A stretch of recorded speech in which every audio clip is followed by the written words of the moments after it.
RP লৈ চব RP লৈ বুলি ক'লে বুজি পাইছে আৰু মোৰ সতীৰ্থ বৃন্দ আমি আজি 5টা দিনত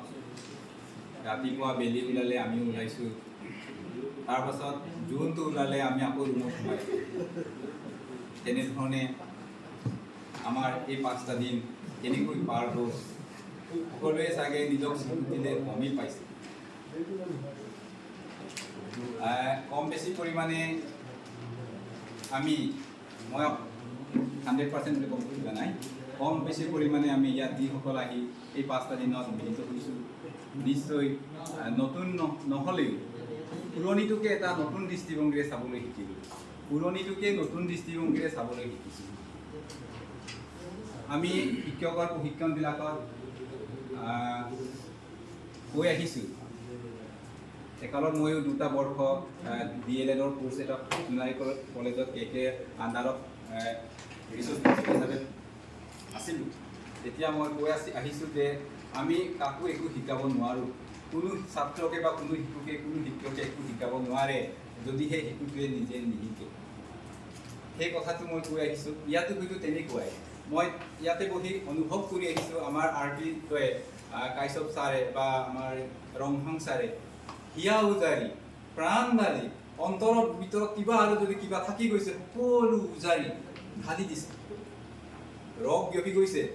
নে কিমান চেলেকি খাইছে আপোনালোকৰ বা আমাৰ কোনে কিমান কি কৰিব পাৰিছে আপোনালোকে ডাঙৰ প্ৰত্যাহ্বান এটা পাব সেই প্ৰত্যাহ্বানটো হৈছে ফিল্ড লেভেলত যেতিয়া আমাৰ শিক্ষকসকলৰ লগত সেই মেছেজটো যেতিয়া দিব যাব আহি গ'ল ঠিক আছে এই আজি যে আমি FLNৰ যিখিনি মেছেজ আছে সেই মেছেজটো যেতিয়া দিবলৈ যাব তাত আমি অৰ্জুনৰ দৰে গান্ধীক চলাব পৰা হোৱাটোহে আচল কথা আমিতো চবেই ধনুভৰ মাৰিব পাৰোঁ কিন্তু অৰ্জুনৰ দৰে লক্ষ্য ভ্ৰষ্ট নোহোৱাকৈ লক্ষ্য বিন্দুত কাৰ সংযোগ কৰি স্বয়ম্বৰত জিকি অহাটোহে কথা আৰু বিশেষ নকওঁ মই আপোনালোকৰ অলপ কাইপিক ৰস দিবৰ কাৰণে যথেষ্ট আজি কষ্ট কৰিলোঁ কষ্টটো হৈছে আজি ৰাতিপুৱা মই মৰ্ণিং ৱাক কৰিবলৈ নগ'লোঁ নহয় ছাৰ যাব নোৱাৰিলোঁ কবিতা লিখি থাকিলোঁ মোৰ লগৰ গোটেইকেইটা মই এৰি থৈ গুচি গ'ল সেইটো মোৰ দুখ থাকি গৈছে তথাপিতো এটা কবিতা জন্ম হ'ল কবিতাটো কিন্তু মই জন্ম হ'লেও মই লালন পালন কৰিলেও তাক শিক্ষা দীক্ষা দিবৰ কাৰণে তাক তাৰমানে কেনেকৈ চুলি তুলি পনীয়াই স্কুললৈ মাকে ল'ৰাকেইটাক পঠিয়াই তেনেকৈ পঠিয়াবৰ কাৰণে মোৰ লগত এজন বাপেক আছে এই বাপেকজন হৈছে ৰিপুঞ্জয় চেতিয়া ছাৰ ৰিপুঞ্জয় চেতিয়া ছাৰে আপোনালোকক পাঠ কৰি শুনাব কবিতাটো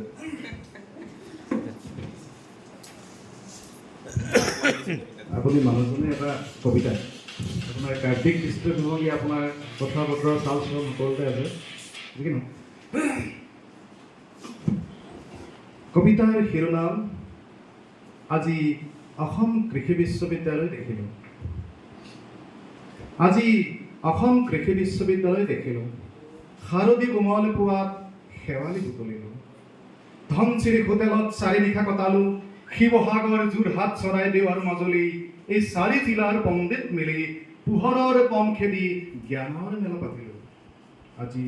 অসম কৃষি বিশ্ববিদ্যালয় দেখিলোঁ দেশ বিদেশৰ জ্ঞান পিপাসু বহু মনীষী অতীজৰে পৰা ইয়াতে আহি জ্ঞানৰ পুৱতি ধাৰাত নিজে গা ধোৱাৰ বুৰঞ্জী মালিকৰ মুখত শুনিলোঁ আজি অসম কৃষি বিশ্ববিদ্যালয় দেখিলোঁ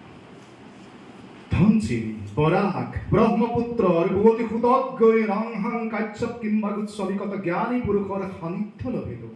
হিয়া উজাৰি জ্ঞান ঢালিলে আমি কিমান সাউতি ল'লোঁ আজি আমি ধন্য হ'লোঁ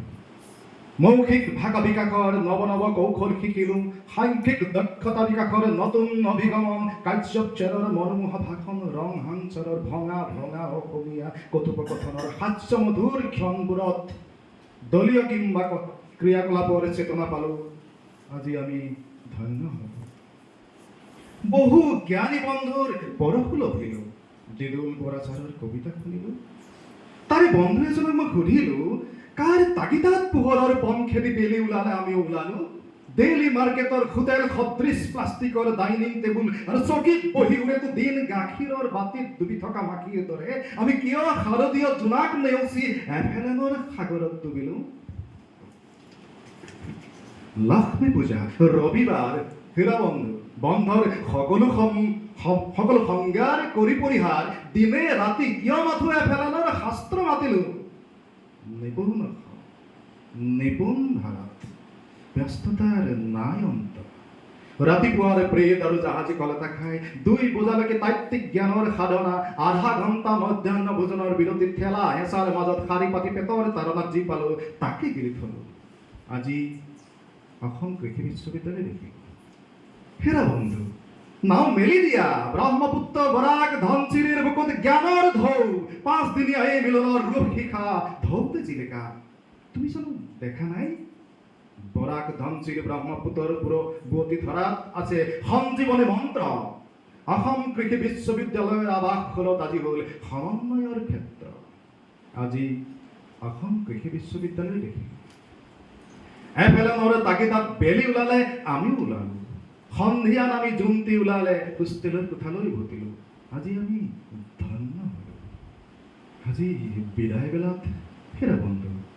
আমি সকলো আঁতৰি আহিলোঁ। এবুকু জীয়া স্মৃতি বুকুত সাৱতি পুনৰ সহস্ৰ প্ৰণয়পাত জনালোঁ। ঘৰৰ ল'ৰা